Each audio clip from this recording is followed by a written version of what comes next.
Well, in the last season of The Gardener, we showed you those quirky pots that we made with a funny name called hypertufos.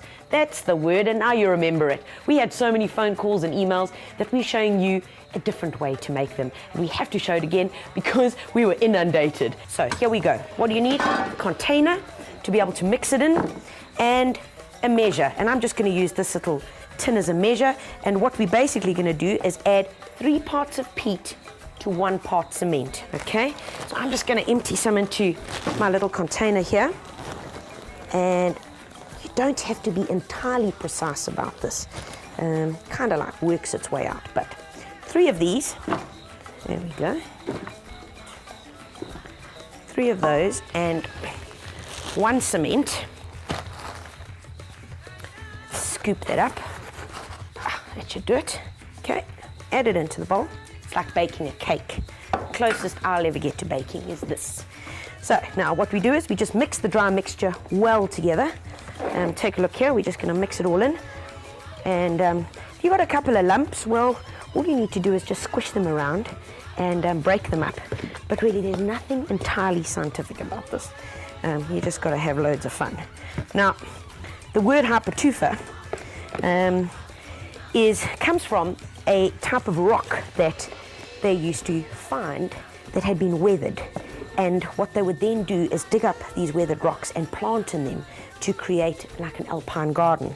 But of course we couldn't have people going and ripping rocks all out of the felt, so they decided to, and somebody very clever came up with this idea to mix the peat and the cement and create a similar kind of appearance and almost a similar model, because what happens is with the peat the moisture actually drains out and in through the whole pot. So it's almost like simulating it and creating that same rock feature that they used to use. And really you can go wild with any type of size, container, shape that your heart desires.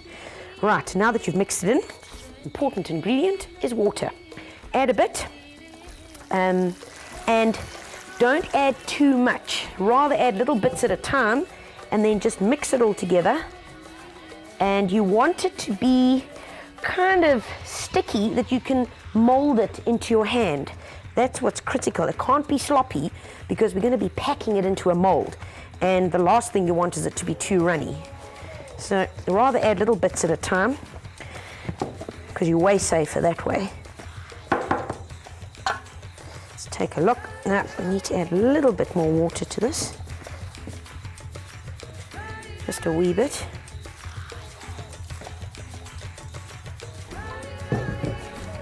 Okay, mix it all in, and this should be just about right. So you see the mixture, you can literally mold it, make little balls with it, you can do whatever, but the most important thing is that it still has this consistency, that it's not too sloppy. If it's too sloppy, you really are going to have trouble packing it in. So now that we've got our mixture, let's get our mold together. Now you can see this guy is huge, and that's because I really want to make a beautiful big planter. So I've got this plastic mold that I have, and all that you need is some black plastic bags, and because of the size of this I'm going to need 2. All we do is line it, and this doesn't have to be fancy, you don't have to get it like perfect, because what will happen is the fact that the mold will kind of take the shape and the lines of the plastic as well. And if you want to get a bit funky, then even take some bubble wrap, you know that plastic that you get with the bubbles in it? Well, stick that in, and then you also get those molds across the edge. So just put that in, just like that. There we go. And now what we do is we start packing in our mixture into our mold that we've got. Now we're not going to pack this all the way up. We're going to make a low sill planter, so about that high. First step though is to take it and start working from the bottom. So line the whole of your container, starting from the middle and then working outwards.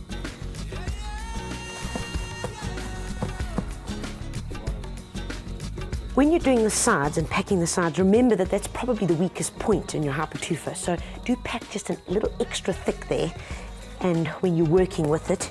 And the thickness that you should work with all the way around is probably between 2 to 3 centimeters as a thickness. Now as an option, you can use some of this stuff, which is This is a type of moss that you can buy from your local garden center. And what you do with this is you just place a bit of it on the outside when you're packing your peat mixture. And then what happens is when your mold does come out, it ends up looking like this with the beautiful peat that's dried on the outside. And it's quite a funky addition to it and certainly does make it look nice and old.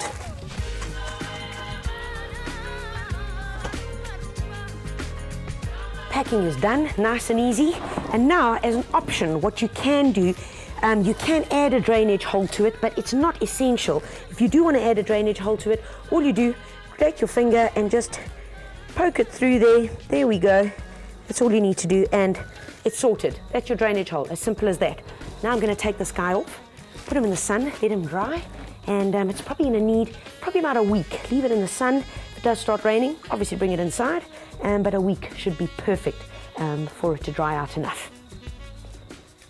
Okay, folks, so this is the one that I made about a week ago. Been curing in the sun. Now I've just got to pop it out. It's quite a big guy, so let's see how it goes. Going to be a bit of jiggling here. I'm going to grab it gently, and actually probably going to turn him over. There we go. Oh, out he comes. Ho ho!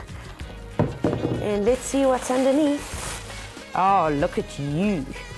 Beautiful. Just peel this off. Oh, okay, and gently over to the side. Oh. And down he comes. Oh, isn't he gorgeous? Take a look at that, and you see on this one, I put the moss around it, packed the moss in whilst we were doing it, and isn't this a cool planter? Absolutely fantastic. Imagine for bonsai, the special little bulbs that you have. Oh, really anything.